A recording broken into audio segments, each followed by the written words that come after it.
"Daddy, it's my mommy," the little girl said, spotting a homeless woman on the street. When the billionaire sees the woman, he can't believe his eyes. Ellis Thompson stared at the numbers on his computer screen until they blurred together. 15 open spreadsheets, 3 reports to finish, and a mountain of unanswered emails. This had been his normal for 18 months. The clock on the wall read 3:42 p.m., earlier than he usually looked up from his work. A soft sound came from the hallway. Junie, dragging crayons across paper, humming softly to herself. Ellis rested his fingers on the keyboard, hesitating. He should finish the report before 5. The client was waiting. The company needed it. The bills wouldn't stop. But something about that children's song reached him in a way it hadn't in a very long time. Without a second thought, Ellis closed his laptop and stood up from his chair, feeling his back muscles protest after hours in the same position. He walked down the narrow apartment hallway, where the walls still held photos he didn't have the heart to take down, but couldn't bring himself to look at directly either.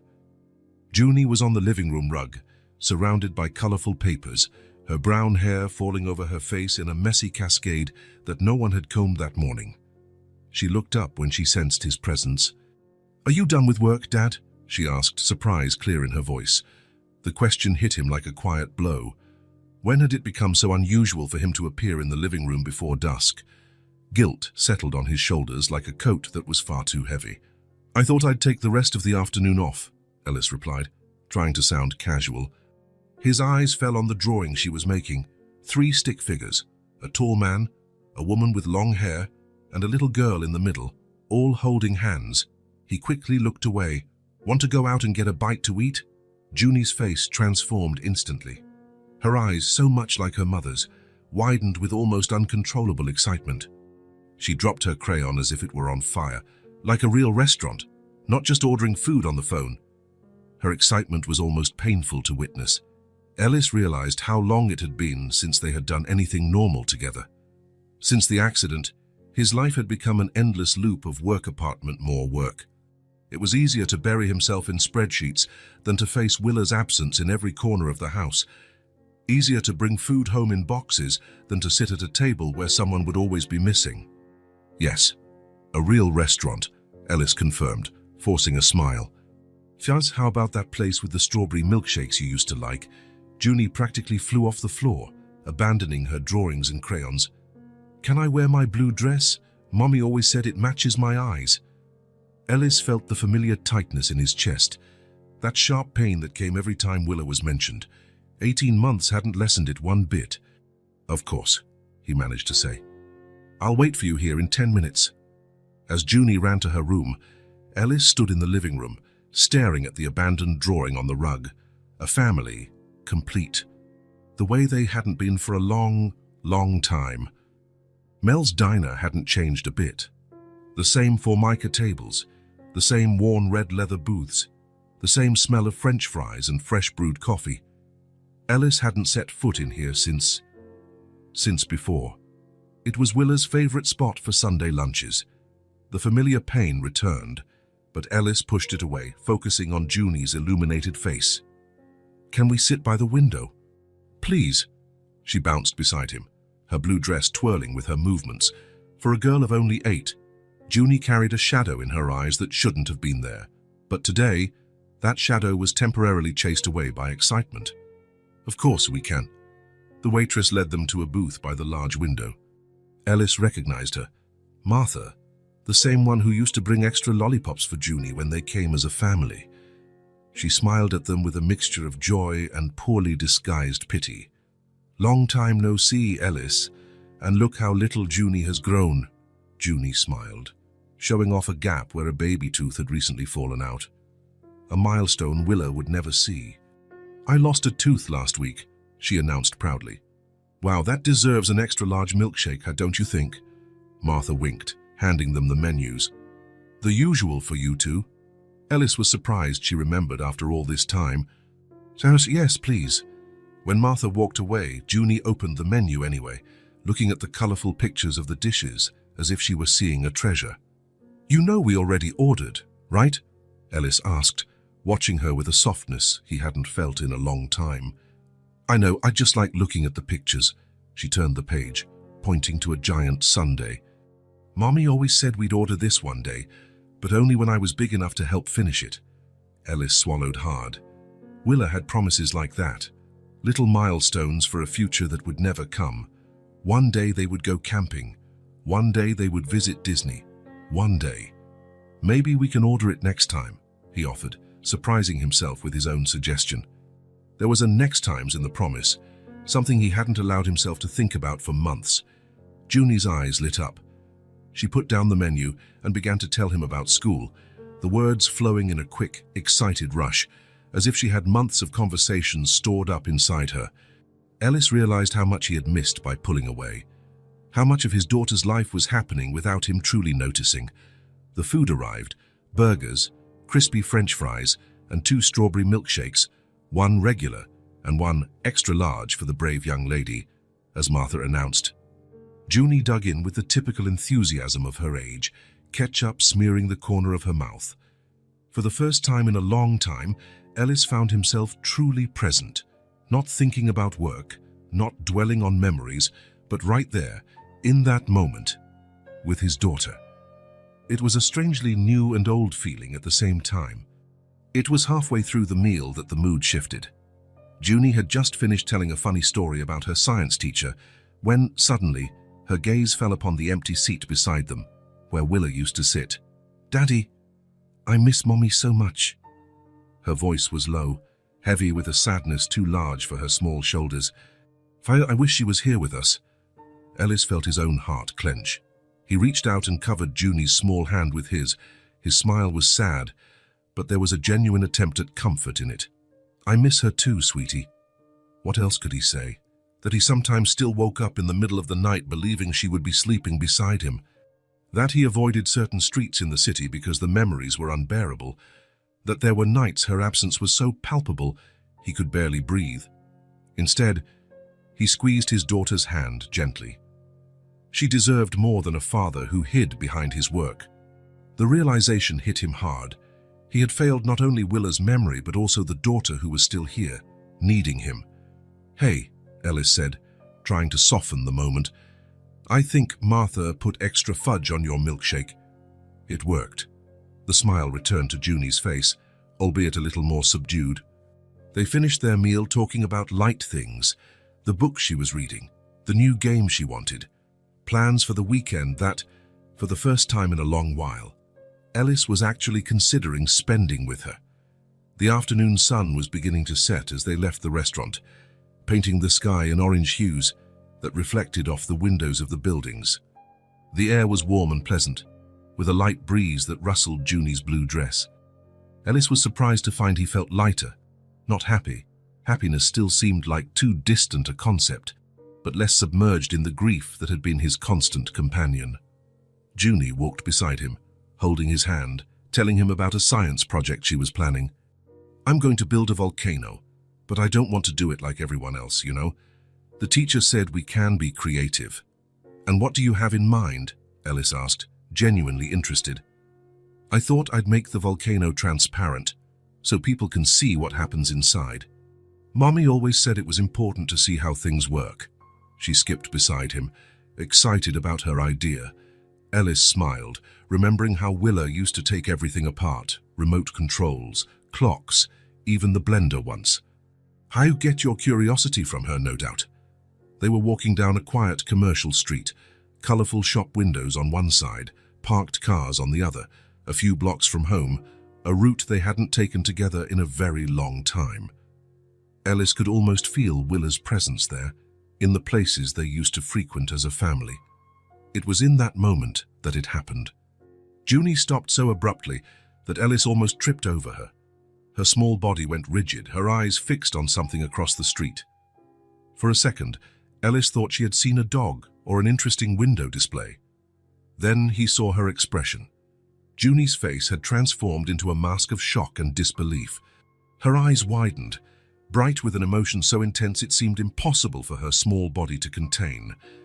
Her mouth fell open, trembling. "Daddy, it's my mommy!" The words hit Ellis like a physical blow. He followed his daughter's gaze. his body turning slowly, confusion and alarm mixing in his mind.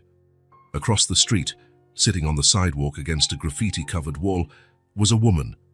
Dark, tangled hair fell over a thin, dirty face. Worn, torn clothes hung from her frail frame. She was staring at the ground, her arms wrapped around her knees, the perfect picture of desolation. Ellis's first instinct was irritation. How could Junie mistake a stranger, possibly a homeless person, for her mother? He was about to gently explain the mistake when something stopped him. Her profile, the curve of her neck, the way she held her knees. The world around Ellis seemed to slow down. The city sounds, horns, conversations, footsteps, all faded into a distant, muffled hum. His heart began to pound so hard he could feel the pulse in his ears. Impossible. It was impossible. And yet, Willa. The name escaped his lips before he could stop it, a hoarse, incredulous whisper. As if she had heard him, though he had spoken far too quietly, the woman raised her head. Her eyes met Ellis's across the distance, through the parked cars and passing pedestrians. Those eyes, blue as a summer sky. The same eyes Ellis knew better than his own, the same ones he had first seen 15 years ago in a university library, the same ones he had watched close forever on a cold slab in a morgue. For a fleeting instant, something flickered in that gaze. A flash of recognition, perhaps, of confusion, of fear. Ellis didn't realize he was crossing the street until the angry honk of a swerving car. It didn't matter.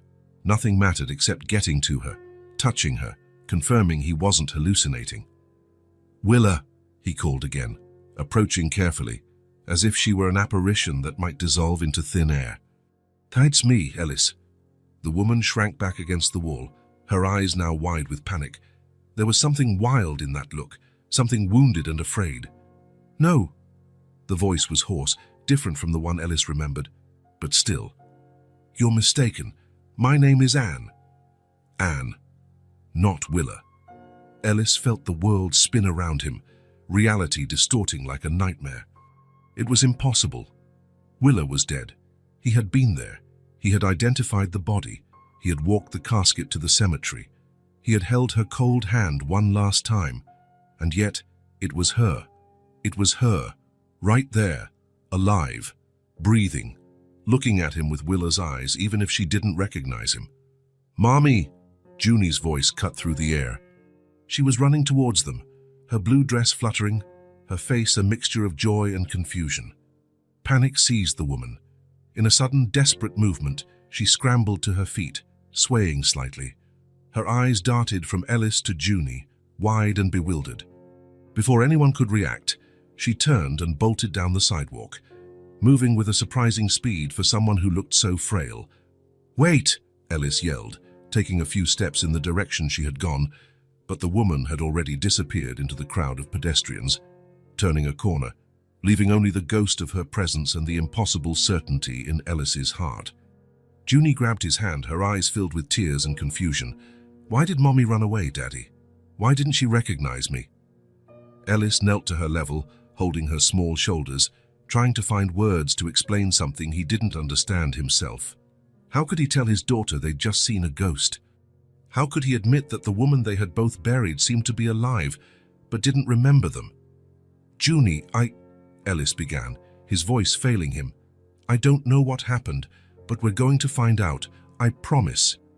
Junie's eyes, so like Willa's, stared up at him full of hope and fear. It was her, wasn't it? "I'm not crazy." "No, sweetie," Ellis answered, feeling something break and rebuild inside him at the same time. "You're not crazy. It looked a lot like her." He hugged his daughter against his chest, feeling her tremble slightly. Over Junie's shoulder, Ellis stared in the direction the woman had disappeared, his mind racing with impossible possibilities. If that really was Willa, how could she be alive? And if she was alive, why didn't she recognize them? Why did she seem so scared, so lost? In that moment, holding his daughter on a busy sidewalk on an ordinary afternoon, Ellis knew his life had changed forever, all over again.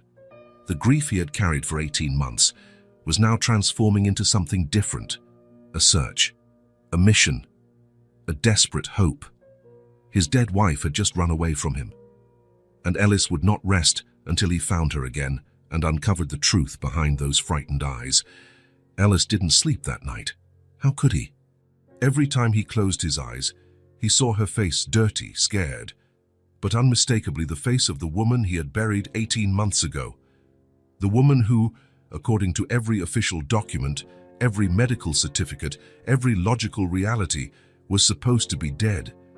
He spent hours on the internet searching for cases of people wrongly declared dead.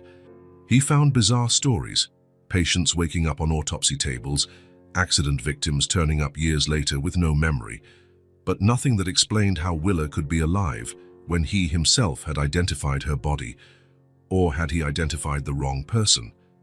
The question tormented him. The accident had been severe, the body was... Ellis closed his eyes, pushing the memory away. No, it was her he had seen in the morgue. He was sure, almost sure. When the first ray of sun peeked through the window, Ellis was already on his feet, determined. He opened his bedside table drawer and pulled out a yellowed envelope he hadn't touched in months.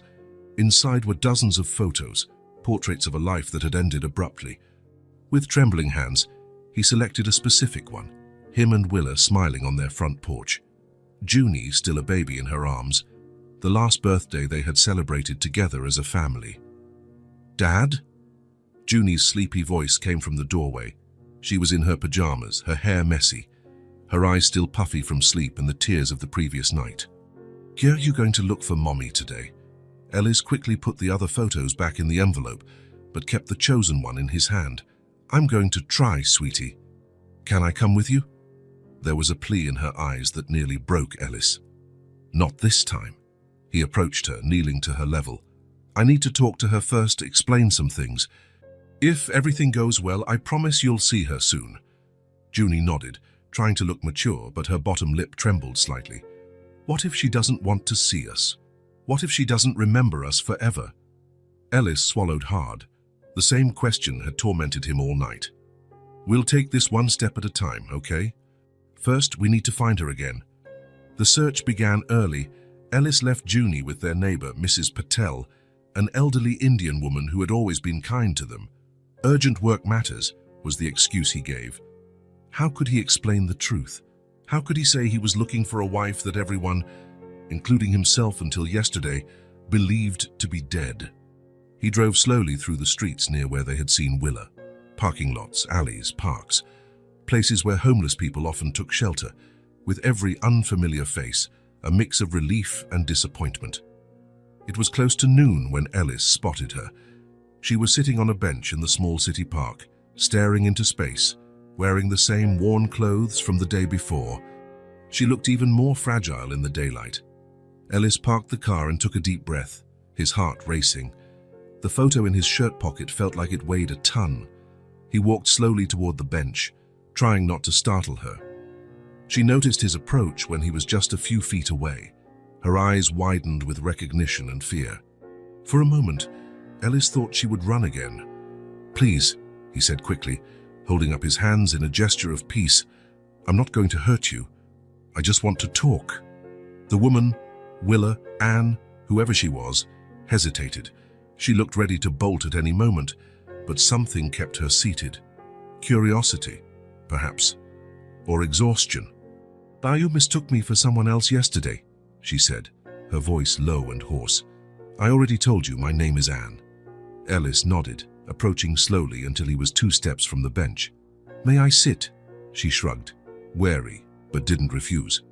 Ellis took that as a yes and sat on the opposite end of the bench, maintaining a respectful distance. Up close, the resemblance was even more striking.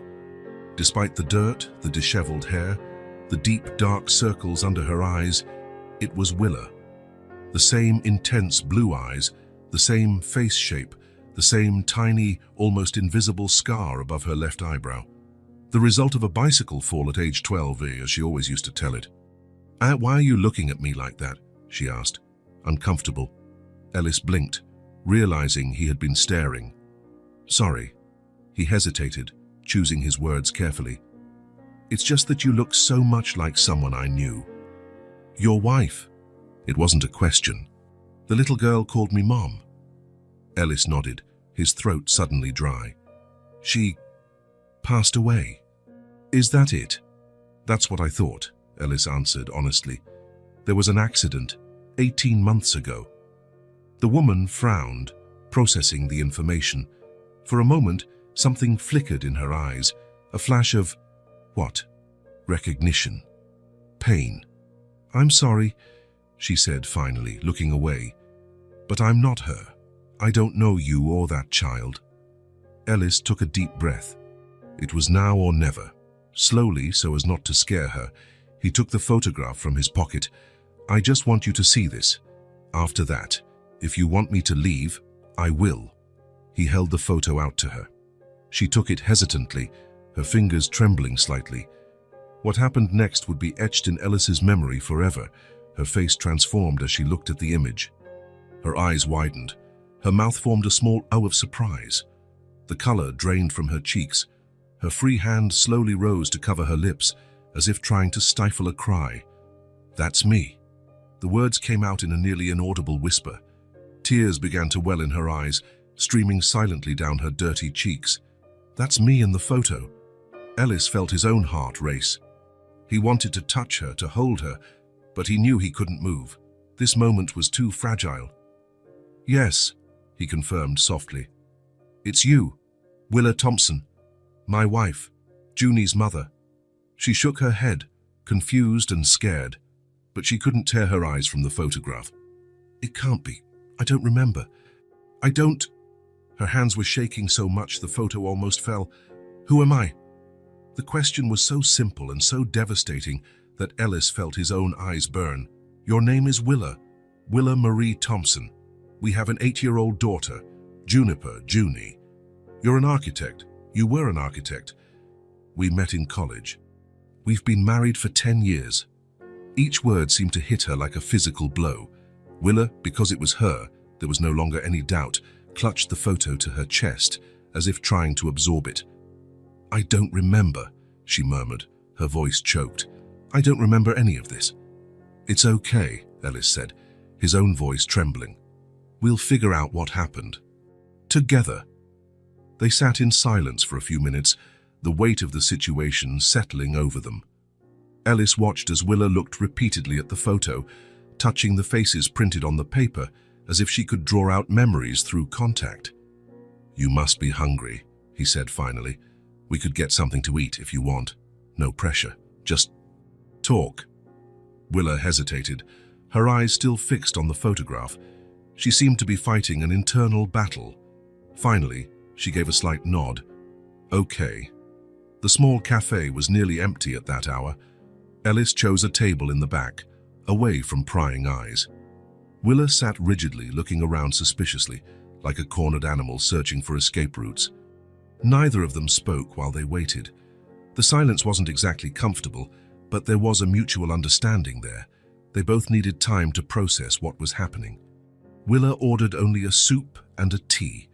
She ate slowly, methodically, as if she wasn't used to full meals.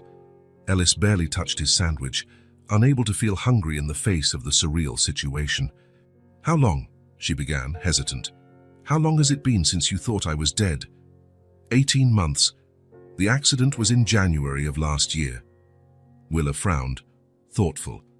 I don't remember anything before about 16 months ago. I woke up in a hospital in another city.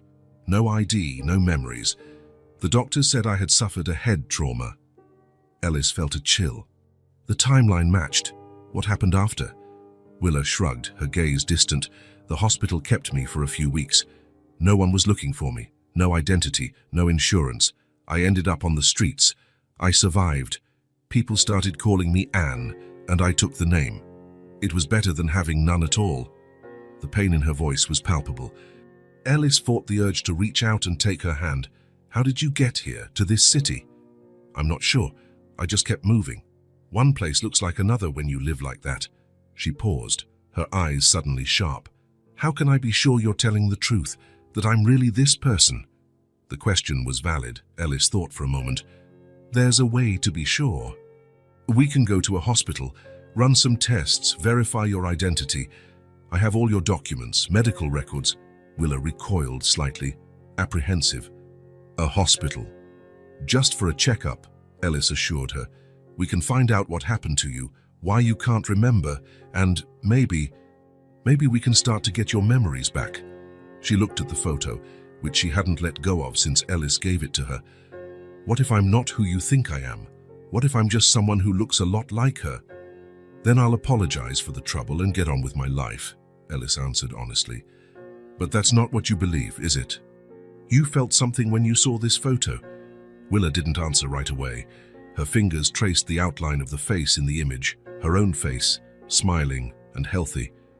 I felt like I was looking through a window into someone else's life. A life that feels like it should be mine, but I can't reach it. She looked up, meeting his eyes. Let's go to the hospital. Mercy General Hospital was bustling, as always. Ellis held the door for Willa, who entered hesitantly, visibly uncomfortable with the bright lights and the smell of antiseptic. Explaining the situation at the front desk was complicated. The nurse looked at them with skepticism as Ellis tried to summarize the impossible. That his wife, officially dead for over a year, was standing right in front of him, alive but with no memories. It took showing his ID, Willa's death certificate, and making a few calls before they were led to an examination room. Dr. Chen, a middle-aged neurologist with kind eyes and a serious expression, listened to the entire story without interrupting. This is an extraordinary situation, she commented finally, looking from Ellis to Willa. We'll need to run some tests to understand what happened. A CT scan, an MRI, blood work. And we'll need to verify your identity for certain. Willa nodded silently. She seemed smaller, more fragile under the hospital lights. The next few hours were a blur of exam rooms, whirring machines, needles, and forms.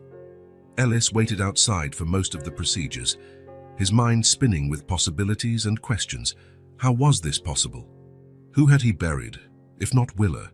How did she survive the accident that supposedly killed her? And most importantly, could her memories ever come back? Finally, Dr. Chen called them into her office. Willa looked exhausted, but there was a new determination in her eyes. The preliminary results are intriguing, the doctor began, opening a file with the scans.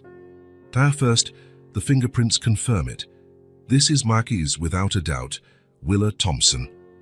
Ellis let out a breath he didn't realize he'd been holding, even though he already knew the official confirmation was different. As for her medical condition, Dr. Chen continued, there is clear evidence of an old cranial trauma, consistent with the time of the accident. The CT scan shows scarring on the temporal lobe, an area often associated with memory. Is that why I can't remember? Willa asked, her voice small. It's consistent with a diagnosis of severe retrograde amnesia caused by trauma. Essentially, your mind blocked everything that came before the trauma as a protective mechanism. The doctor adjusted her glasses.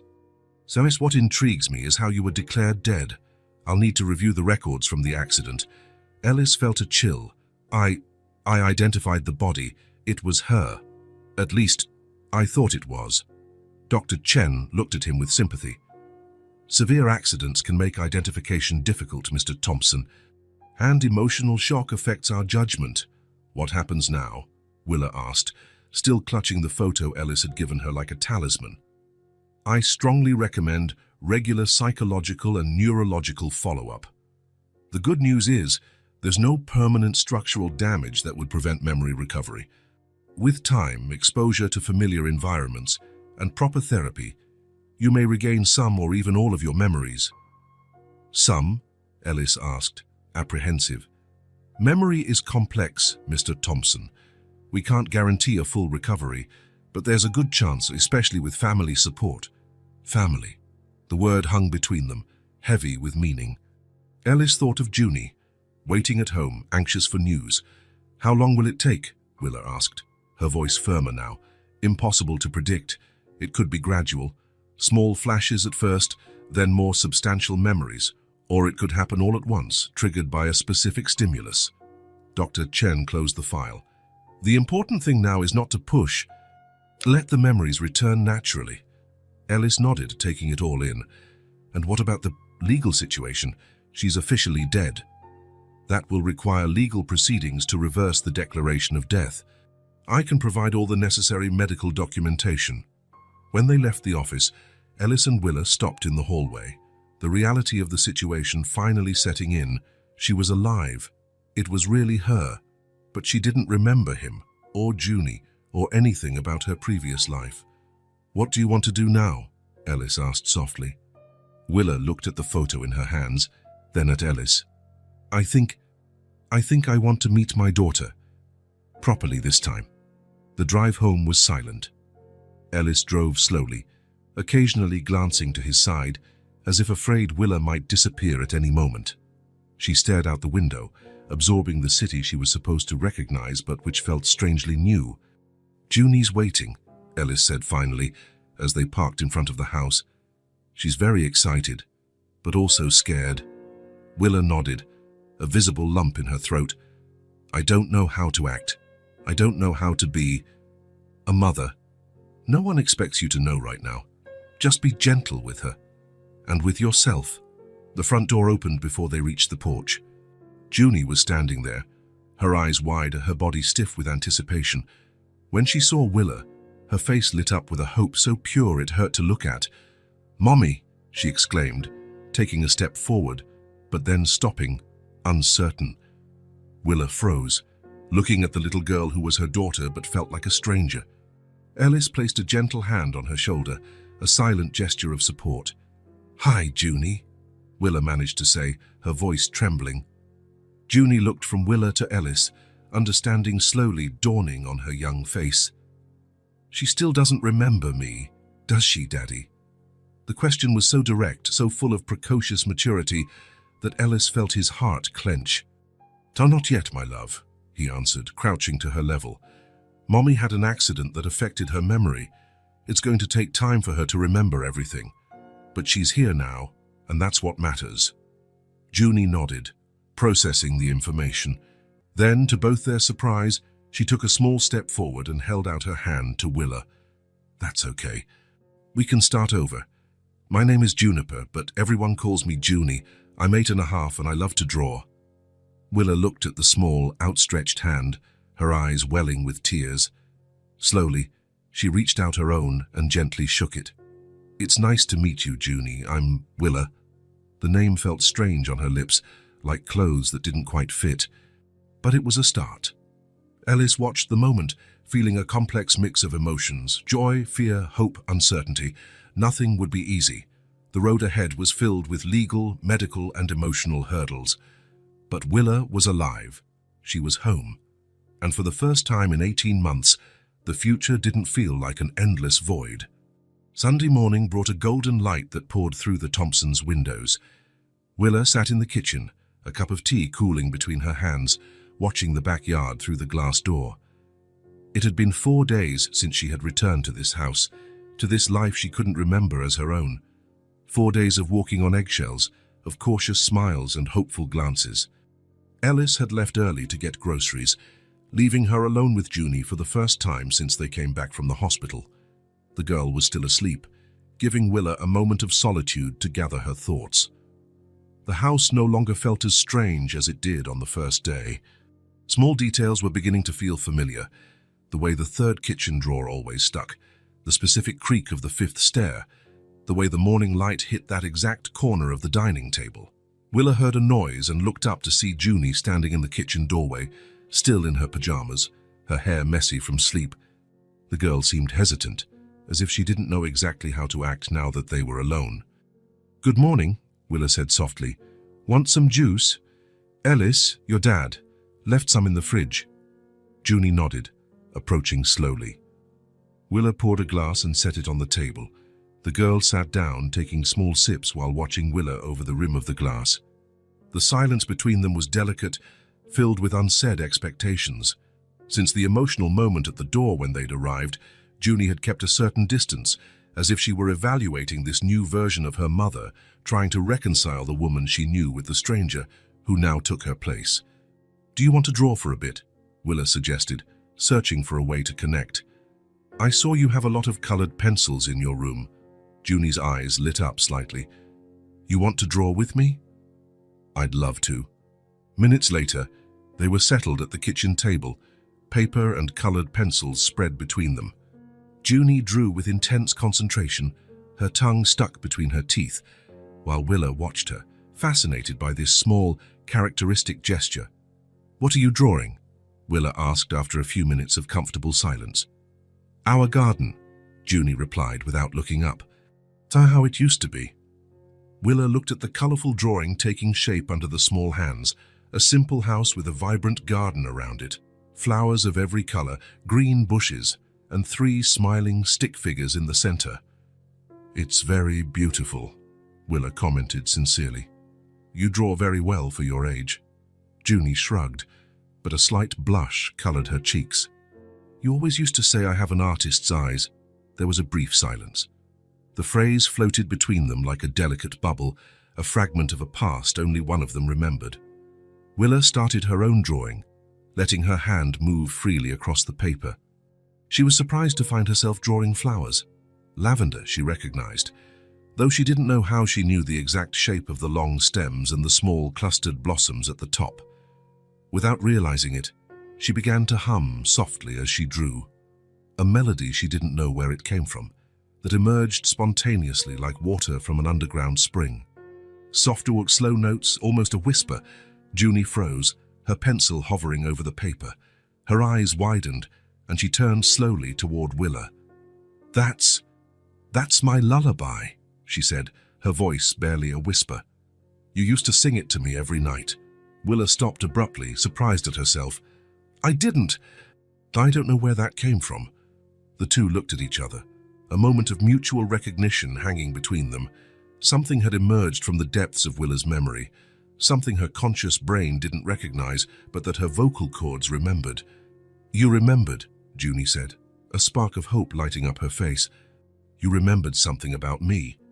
The hope in her eyes was almost painful to witness. Willa wasn't sure if she had truly remembered, or if it was just some muscle reflex, some memory stored in the body and not the mind. But the fragile joy on Junie's face was too precious to destroy. "Maybe," she replied carefully. "I don't remember it consciously, but something inside me seems to—" "Sing it again," Junie asked. And for the first time since Willa had returned, there was a pleading, open tone in her voice. Willa closed her eyes and let the melody return, humming softly. She didn't know the lyrics, if there were any, but the melody flowed naturally, as if her vocal cords knew the way even if her brain did not. When she opened her eyes, she saw Junie had moved closer, her large eyes fixed on Willa's face, studying every detail as if searching for signs of the mother she once knew. "You always stop there," Junie commented, a note of sadness returning to her voice. "You'd say you forgot the rest of the words." Willa smiled, a genuine smile that surprised herself. "Some things don't change then." It was a small but significant moment, a fragile bridge across the chasm that separated them. They returned to their drawings, working side by side in a more comfortable silence now. Willa noticed how Junie would occasionally watch her from the corner of her eye, as if checking to see if her mother was still there, if the moment of connection hadn't been just her imagination. "Can we go outside?" Junie asked after a while. "I want to show you where the lavender you're drawing used to be." "Of course," Willa agreed, intrigued by the fact that her drawing seemed to correspond to something real. They went out into the backyard, the grass still damp with morning dew. The garden was visibly neglected, with empty flower beds and plants in need of care, but there was still a worn beauty to the space. "Father Lavender was all here," Junie explained, pointing to an area along the fence. "You planted it when I was little because I had nightmares. You said the smell would chase away the bad dreams." Willa approached the empty beds, crouching to touch the soil. She closed her eyes, trying to connect with the space, trying to feel if any memory would surface. It was then that it happened. A flash, quick and intense like lightning. She was in this very garden, the late afternoon sun golden on the flower beds. There was the distinct sound of a child's laughter, Junie, younger, running with a watering can too big for her small hands. The scent of lavender filled the air, coming from blooming bushes planted along the fence. A sense of peace, of belonging so deep it ached. And then, as quickly as it came, the vision was gone, leaving Willa breathless, her hand clutching a handful of dirt. "Did you see something?" Junie asked, kneeling beside her, her face a mix of hope and concern. "Your face changed." Willa nodded slowly, her heart racing. "I think so. I saw you here watering the plants. There was lavender everywhere. It was beautiful." Junie's face lit up like a night sky suddenly filled with stars. "It was real. That was a real day. You used to let me help even when I watered everything wrong and got soaking wet." The confirmation made Willa's heart race. She wasn't imagining it. It was a real memory, a genuine fragment of her past, small but hers. "Dr. Chen said this might happen," Willa commented, more to herself than to Junie. "Small flashes first." "Does that mean you'll remember everything?" Junie asked, hope evident in her voice. "Will you remember me?" The question, so direct and filled with vulnerability, struck Willa in the center of her chest. Junie had lost her mother once, and now she was living in the strange limbo of having her back physically, but still emotionally absent in many ways.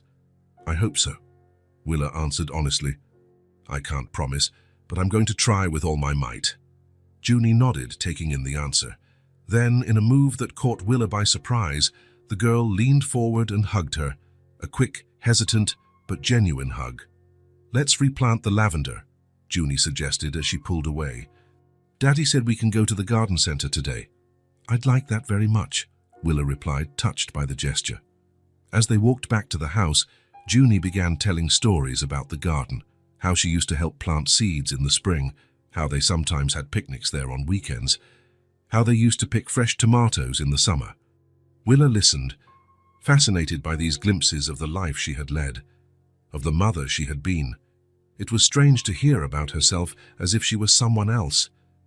And yet, there was something comforting in the normality of these memories, in the family routine they revealed. It was then that another image hit her, different from the first. Dark, frightening.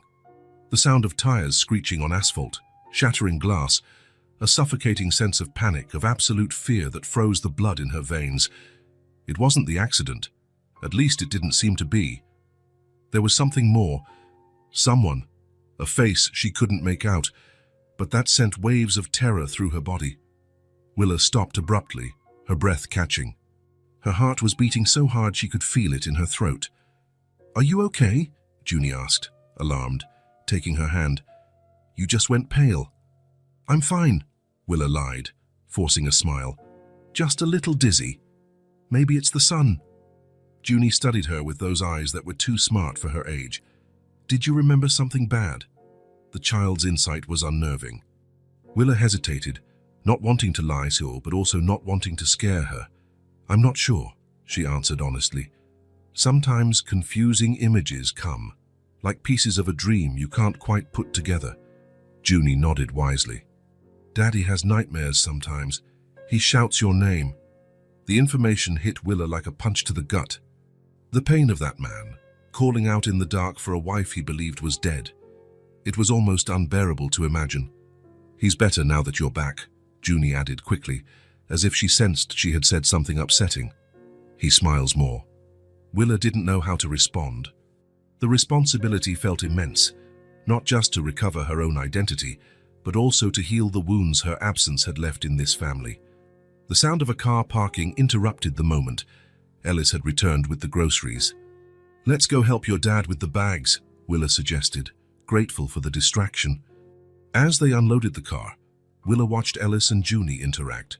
The small inside jokes, the way they moved around each other with a familiarity developed during the months she was gone.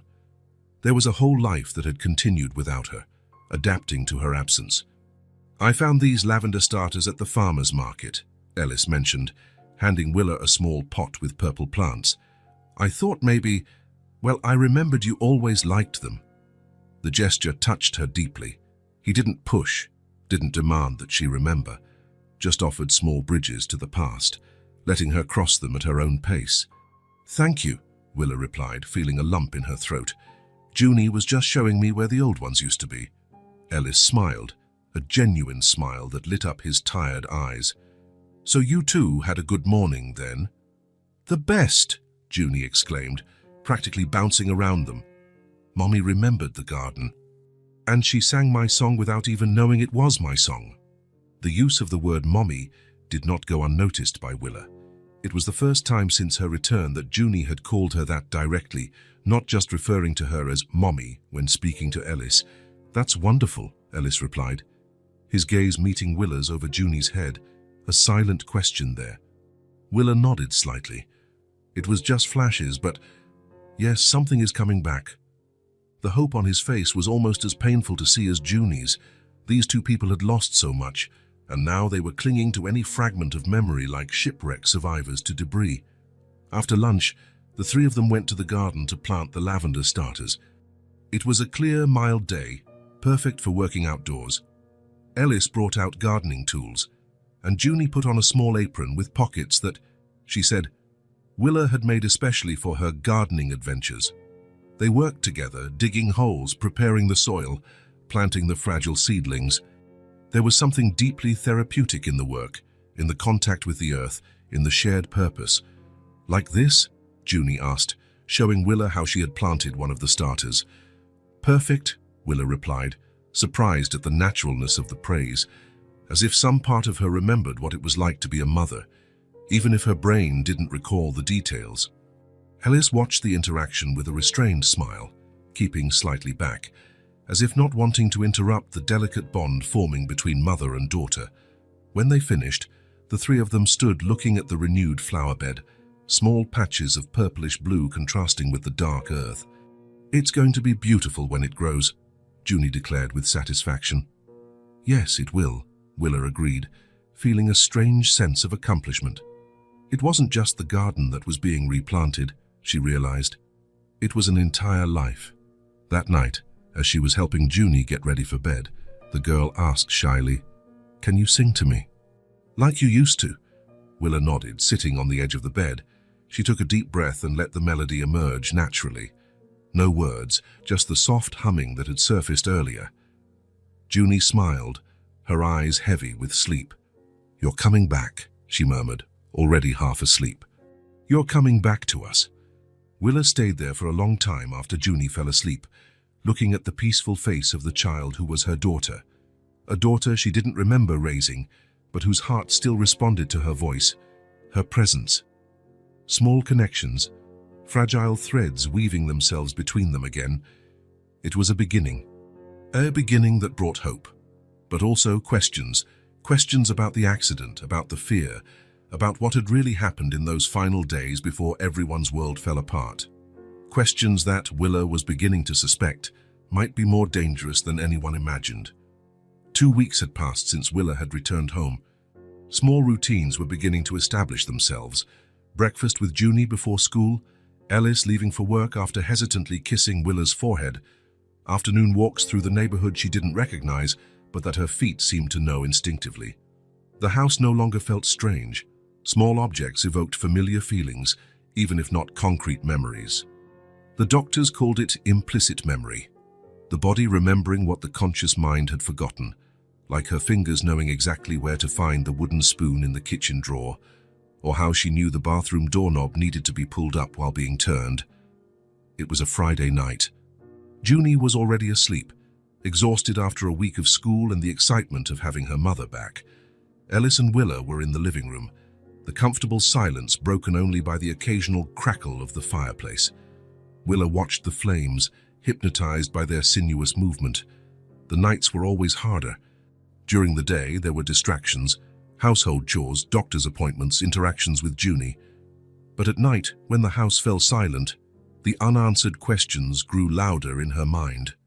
"What are you thinking about?" Ellis's soft voice brought her back to the present. She looked up, meeting his gaze. There was something so patient, so careful in the way he watched her, always attentive, never demanding more than she could give. "Everything and nothing," Willa replied with a small smile, "about how strange it is to feel both at home and like a visitor."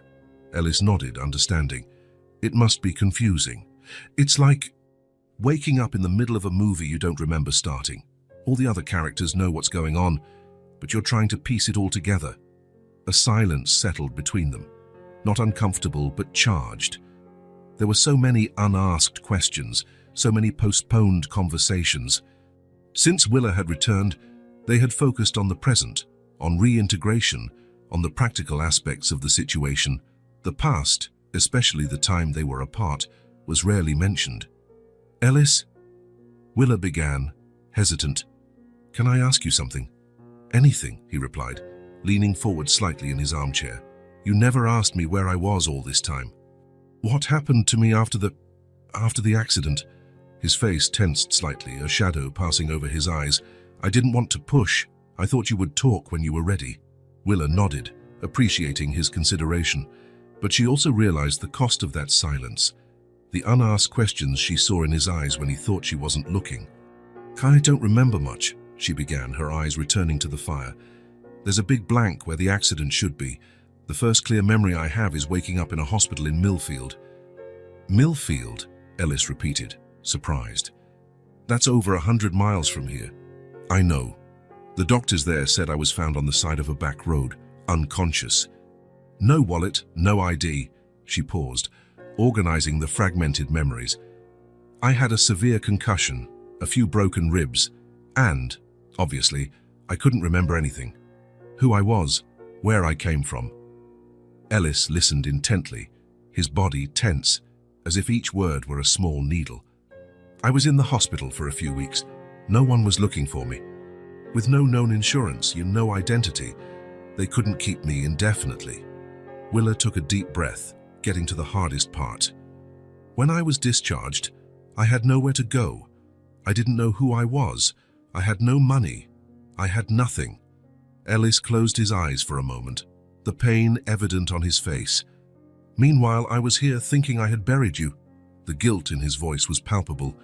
Willa reached out instinctively, touching his knee in a comforting gesture. "It wasn't your fault. How could you have known?" Ellis shook his head, unable to accept the absolution so easily. "Go on, please."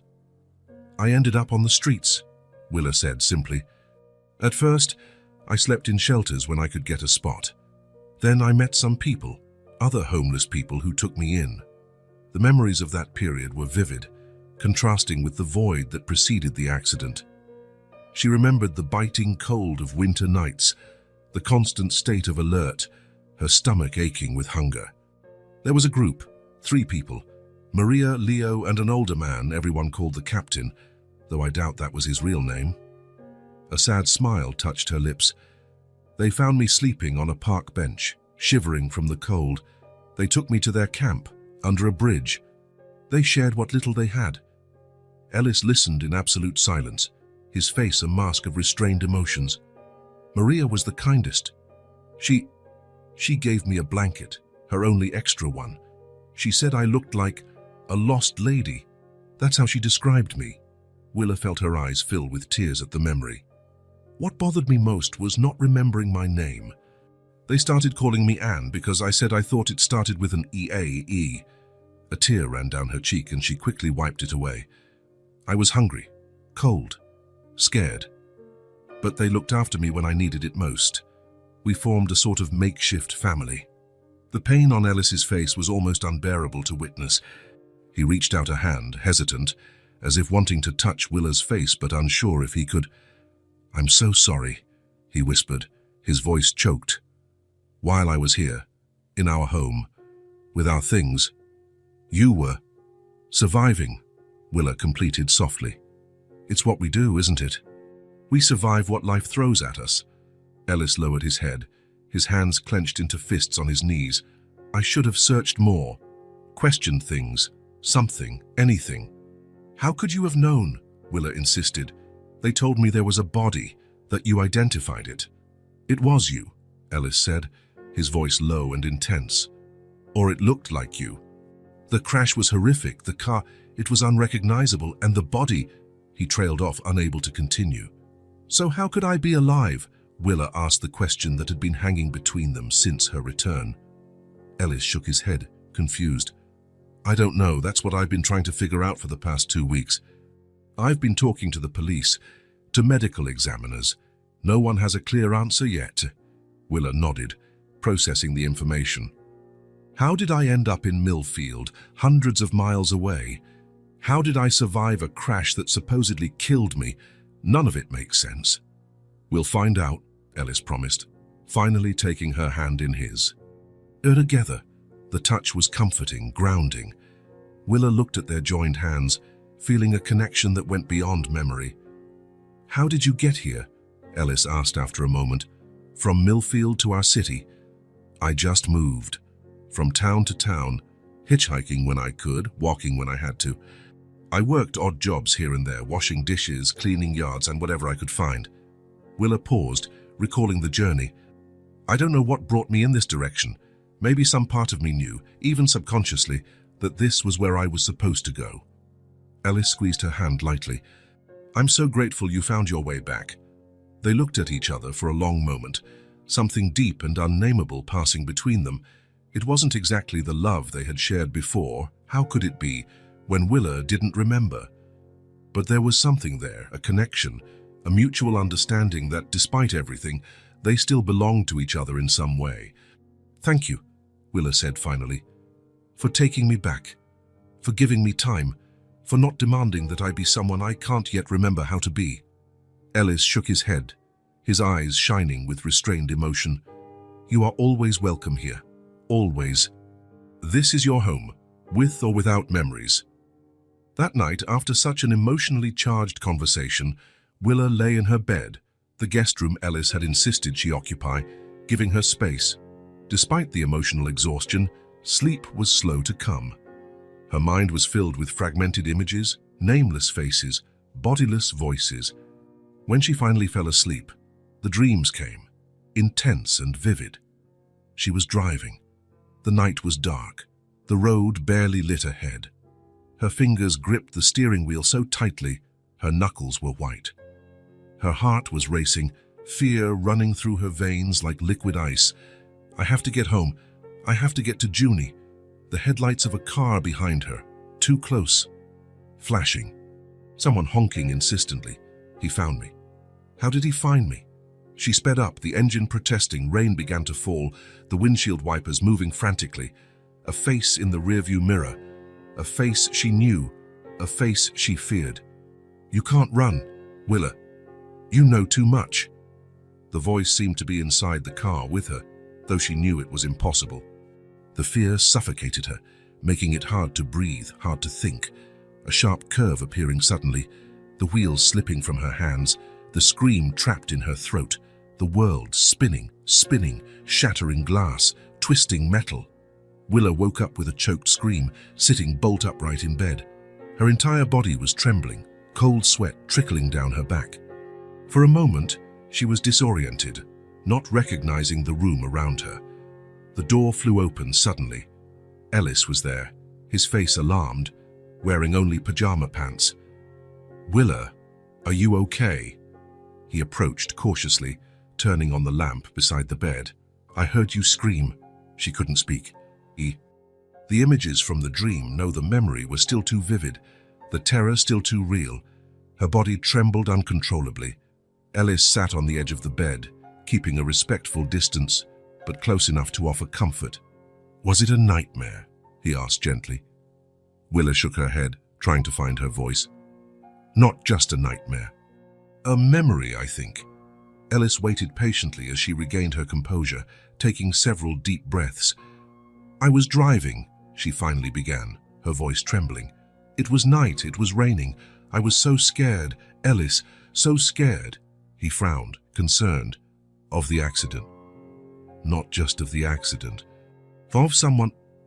Willa closed her eyes, trying to grasp the fleeting details of the dream. Someone was following me, a man, I knew him, and I was afraid of him. Ellis became very still. Do you remember who it was? Willa pressed her temples, frustrated with the gaps in her memory. I can't see the face clearly, but the voice was familiar. And he said, she stopped, the phrase echoing in her mind, you know too much. What did he say, Willa? Ellis pressed gently, that I knew too much. She opened her eyes, meeting his. Ellis, I don't think it was just an accident. I think someone was chasing me. Someone you knew, a former partner, maybe. Someone connected to you.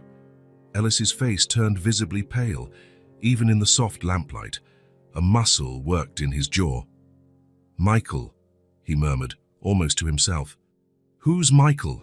Willa asked, the name sending a shiver of recognition down her spine, though she couldn't connect it to a face. Ellis ran a hand through his hair, visibly disturbed. Michael Garner. My former partner at the architecture firm. We had a serious falling out a few months before your accident. What kind of falling out? Ellis hesitated, as if weighing his words.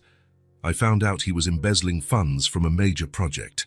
I confronted him, threatened to expose him. It was ugly. He threatened me, then tried to accuse me of the same crimes. And I knew about this, Willa asked, trying to connect the dots. Yes. You were with me when I discovered the irregularities. In fact, you were the one who noticed it first, your background in accounting. Ellis stopped, realizing he was providing information she didn't remember. Sorry. Yes, you knew. And he knew that you knew. A chill ran through Willa's body. In the dream, the memory, I was trying to get home, get to Junie. I was desperate. Ellis took her hand, squeezing it gently. What else do you remember? The curve, the car skidding, the world spinning. Willa took a deep, shaky breath. After that, nothing. Just darkness. Do you think... Ellis started, then stopped, as if the idea was too terrible to put into words. That he caused the accident? I don't know. Maybe. Willa looked at Ellis, the realization hitting her with full force. But it would explain everything, wouldn't it? If he thought I died in the crash, he would have no reason to look further. And maybe the body. Maybe it wasn't meant to be me. The implication hung heavily between them. If the accident hadn't been an accident, but an attempt to silence her, then who was the person Ellis had identified as his wife? An innocent victim, in the wrong place at the wrong time. We need to talk to the police, Ellis said finally, his voice firm despite the paleness of his face. First thing tomorrow. This changes everything. Willa nodded, feeling simultaneously relieved to have recovered such a significant piece of her memory and terrified by the implications. If her theory was correct, she hadn't just suffered an accident and lost her memory. She had been the target of something far more sinister. Do you think I'm still in danger? She asked quietly. Ellis squeezed her hand tighter. I don't know, but I won't let anything happen to you. Not ever again. Silence settled between them, heavy with all they had discovered and all they still didn't know. Willa looked at their joined hands, feeling the comforting warmth of his. Can you stay? She asked softly. Just until I fall asleep again. I don't want to be alone right now. Ellis nodded, moving to sit beside her, his back against the headboard. Still holding her hand, he murmured, I'm here. I'm not going anywhere. Willa lay back down, her head on the pillow, her eyes heavy with emotional exhaustion. She felt strangely calmer now, despite the disturbing revelations. There was something comforting in finally having a glimpse of the truth, however frightening it was. As she drifted off to sleep, still holding Ellis's hand, one thought persisted. The puzzle of her past was finally starting to take shape. But the emerging pieces revealed a picture far darker than anyone could have imagined. The visit to the police station had been exhausting. Hours of depositions, repetitive questions, skeptical looks from the detectives. The theory that Willa's accident might have been a deliberate attempt to silence her was met with professional caution. With no concrete proof beyond the fragmented memories of a woman with amnesia, the officers promised to investigate, but offered little hope. Michael Garner, Ellis's former partner, had left town over a year ago, shortly after Willa's supposed fatal accident. Coincidence or a calculated escape? The police were now trying to locate him, but the process would be slow. 3 days had passed since that night of revelations. Ellis had returned to work, though he was reluctant to leave Willa alone. He installed a new security system in the house and made frequent calls during the day to check on her. The worry was understandable, but Willa felt suffocated by the anxiety that now permeated the house. That Thursday afternoon, with Ellis at work and Junie at school, Willa decided to use the time alone to explore the house more deeply.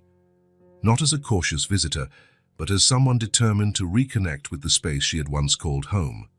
She started in the master bedroom, which Ellis still occupied alone. She felt a bit like an intruder opening drawers and closets, but the need to understand her past outweighed the discomfort. In the closet, she found a section of women's clothing, still untouched. Her dresses, blouses, pants neatly folded. Ellis had kept everything exactly as she had left it. Willa ran her fingers over the fabrics, hoping for a flash of memory, some emotional connection to these pieces she had supposedly chosen and worn. Nothing came but a vague sense of familiarity with a navy blue cardigan that she instinctively took off the hanger and put on over her t-shirt. In the office, she examined the bookshelf more closely. Many books had small sticky notes marking pages or passages. She recognized Ellis's handwriting, but there was also another, more rounded, more fluid. Her own, she presumed. This part reminded me of our first date. E. You have to read this chapter. Perfectly described. Little conversations in the margins of books, a silent dialogue between two people who shared not just a house, but thoughts, observations, discoveries. In the kitchen, she opened every cabinet, every drawer, letting her fingers guide the way. She found she knew exactly where to find the perfect pan for scrambled eggs, though she couldn't remember ever cooking in that kitchen. Muscle memory, Dr. Chen had explained. The body remembers, even when the mind forgets. It was in the living room that she made the discovery. While examining a built-in cabinet behind photo albums and board games, Willa found a shoebox decorated with colorful stickers and glitter. Her name was written on the lid in carefully drawn childish letters, "For Mummy, private." Willa took the box to the sofa, sitting with it on her lap. She hesitated before opening it, feeling she was about to witness something intensely personal. Carefully, she removed the lid. Inside, dozens of folded pieces of paper filled the box to the brim. Drawings, handmade cards, little notes written in colored pencil. Willa took the first paper from the top and unfolded it. It was a drawing of a woman with long hair holding the hand of a little girl. Red hearts floated around them. At the bottom, in clumsy letters, "To Mommy, with love, from Junie." Willa felt a lump in her throat as she picked up another paper. This one was a card made of blue construction paper, with cut-out stars glued on. Inside, Junie had written, "Dear Mommy, today I got an A+ in math. I wanted to tell you, I hope you're proud. I love you so much." With slightly trembling hands, Willa continued to examine the contents of the box. Each paper told a little story. A moment, a thought that Junie had wanted to share with the mother she believed she had lost forever. "Mommy, today the sky was your favorite blue. I smelled you on your pillow today. Daddy said it was just my imagination, but I know it wasn't. I had a dream about you last night. We were making cookies. I was happy when I woke up. Then I was sad when I remembered." Silent tears began to stream down Willa's face as she read message after message. Some were happy, sharing achievements or fun moments. Others were devastatingly sad, revealing the depth of the little girl's pain. One drawing in particular made her pause. It showed a female figure among the clouds, looking down at a house where a girl and a man stood side by side, holding hands. Above the house, in large letters, "We miss you every day." That box was a diary of loss, a one-way channel of communication that Junie had created to cope with her mother's absence. It was as if, through those letters, the girl was keeping Willa alive, continuing the relationship even when she believed her mother existed only as a distant star in the sky, as she had once mentioned. Willa didn't know how long she sat there, absorbing these fragments of her daughter's soul. She was so engrossed in the letters that she didn't hear the front door open. "Mommy, what are you doing?" Willa looked up, surprised to see Junie standing in the living room entrance, backpack still on. She had been so focused she hadn't noticed the time. "Junie, She looked at the letters scattered around her, suddenly feeling guilty. "I found this box. I'm so sorry if I shouldn't have opened it." Junie approached slowly, her eyes fixed on the letters. She didn't seem angry, just hesitant. "They're my letters to you," she said simply. Willa nodded, wiping the tears from her face. "They're beautiful, Junie, all of them." The girl shrugged, but there was a vulnerability in her eyes that broke Willa's heart. "Did you write these all the time?" Willa asked softly, holding one of the most recent letters, dated just a month ago. Junie nodded, looking down at her own feet. "It was the only way I could talk to you." The simplicity of the statement, the raw and painful truth within it, hit Willa with devastating force. This child, deprived of her mother so early, had created a ritual to keep the connection alive, to continue the conversation even when she believed there was no one on the other end to listen. Without thinking, Willa opened her arms. Junie hesitated for only a second before moving forward and letting herself be enveloped in a tight hug.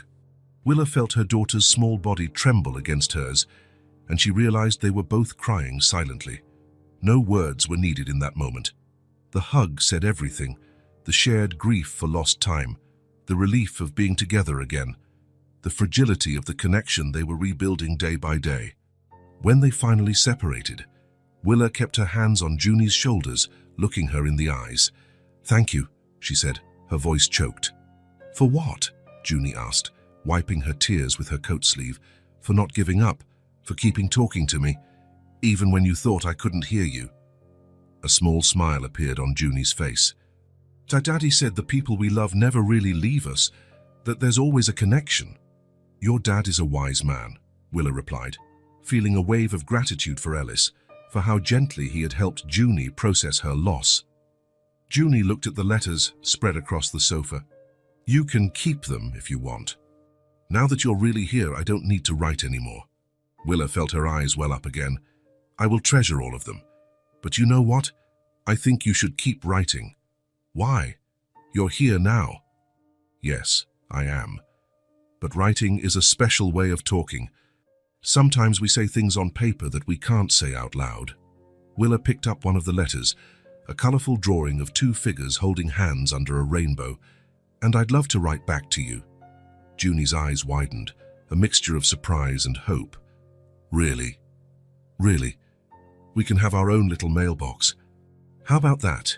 Junie's smile broadened, lighting up her entire face.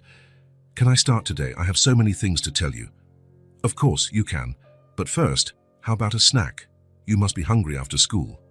As they made sandwiches together in the kitchen, Willa noticed Junie seemed lighter, more animated.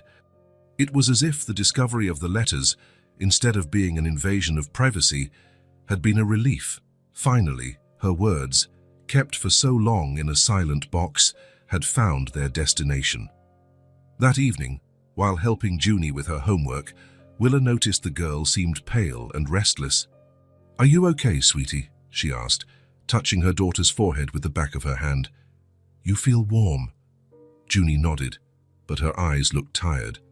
"My throat hurts a little." Without a second thought, Willa sprang into action.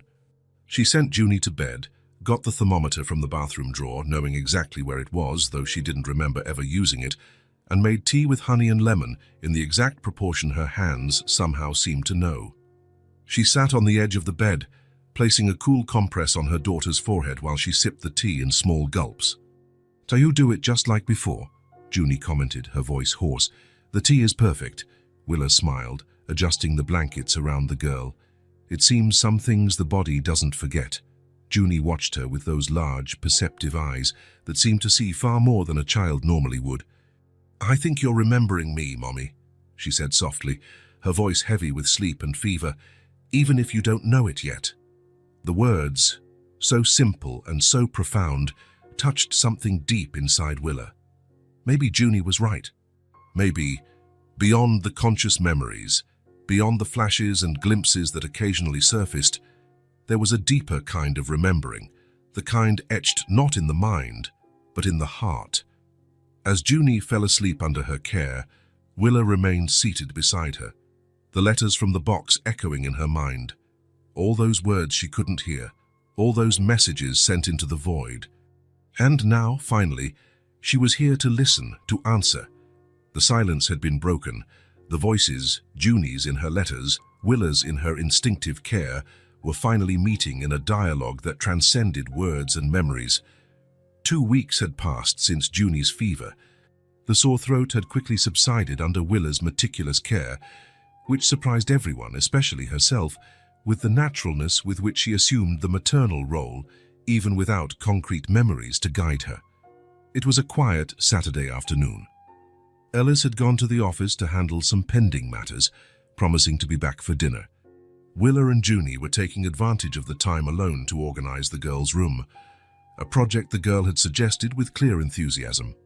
"Should we start with the closet or the toy chest?" Willa asked, observing the colorful room that, despite being reasonably organized, showed clear signs of belonging to an 8-year-old with more interests than space to accommodate them. "Tie the chest," Junie decided promptly. "There's a lot of stuff I don't even use anymore. We can sort it for donation." Willa smiled, touched by the girl's generosity. Together, they pulled the large, painted wooden chest to the center of the room and opened the lid.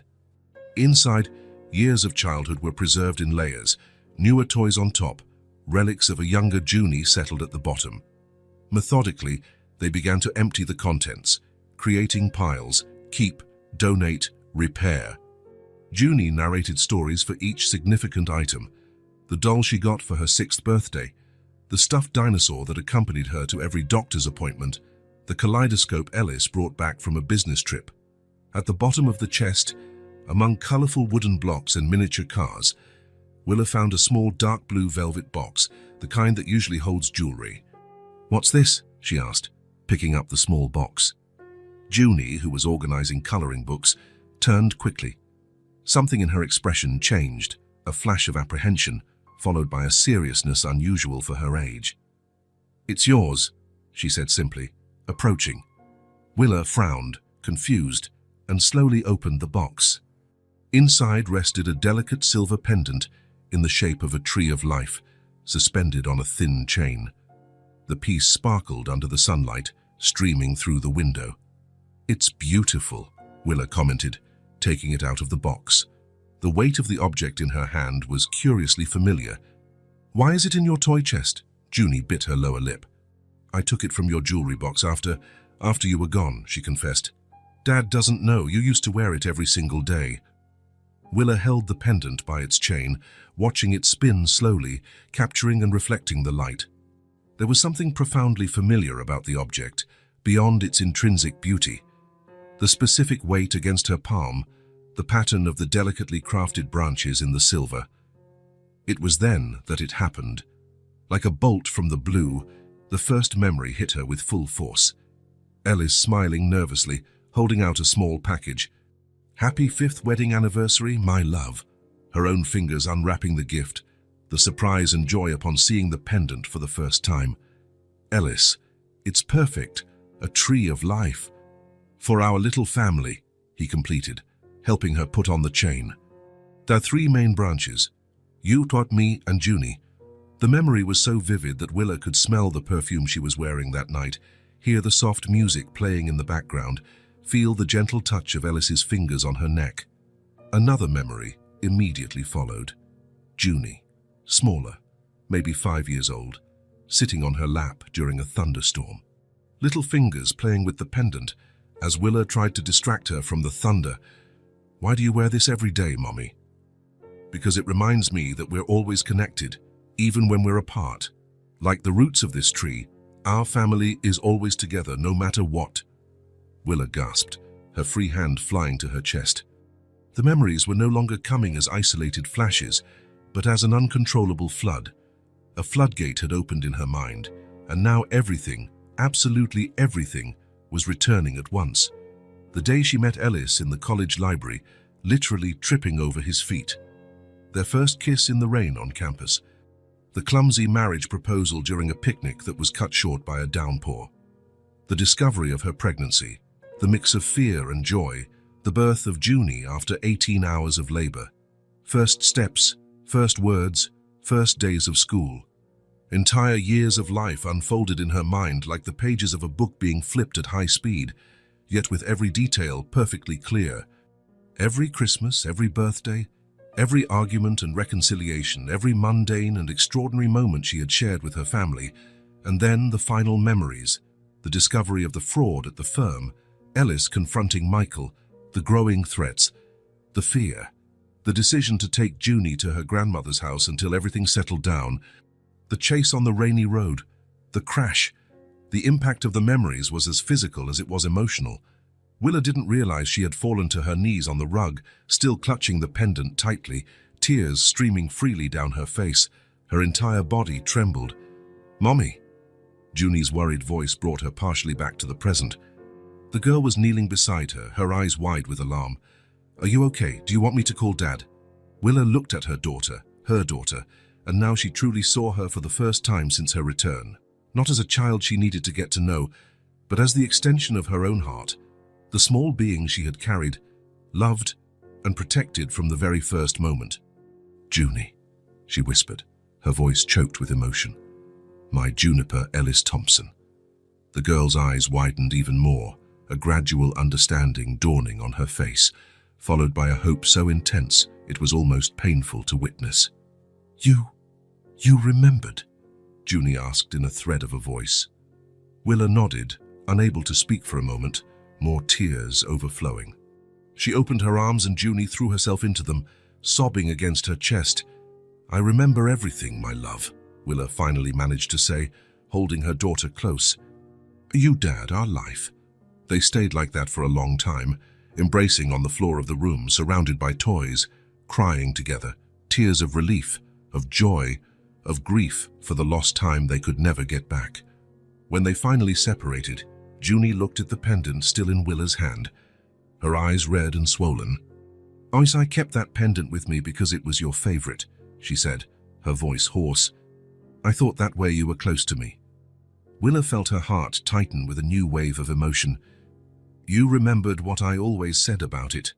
Junie nodded, a small smile appearing through her tears. "That we're always connected, even when we're apart. Like the roots of a tree," Willa completed, caressing her daughter's face. "Can I put it on you now?" Junie asked shyly, "so it can come home too?" "I would love that." With small but determined hands, Junie took the pendant and, concentrating intensely, managed to fasten the delicate clasp around Willa's neck. The familiar weight against her chest was like the final piece clicking into the puzzle of her identity. Ellis came home earlier than he had planned. Something in the tone of Junie's text message, "Come home quick, Dad. Something super important happened," had made him anxious. Over the past few months, he had learned to fear surprises. He opened the front door hurriedly, calling out for them. The sound of quick footsteps was followed by Willa appearing in the hallway. It took only one look for Ellis to know. There was something different about her. In her posture, her expression, the light in her eyes. It was no longer the gentle but distant gaze of the woman who had returned to them. It was Willa, his Willa, whole. "Ellis," she said, her name filled with recognition and love. "Willa," he replied, almost breathless, afraid to believe. She ran to him, throwing her arms around his neck. "I remember, Ellis. I remember everything. Us." Ellis felt his knees weaken. He hugged her tightly, burying his face in her hair. Tears he didn't even know he was holding back finally released. Junie joined them, wrapping her arms around their waists, forming a perfect circle, the family, complete again. Later, after they had explained everything, after they had called Dr. Chen to share the extraordinary news, after they had celebrated with an impromptu but festive dinner, Ellis and Willa found a moment alone on the porch.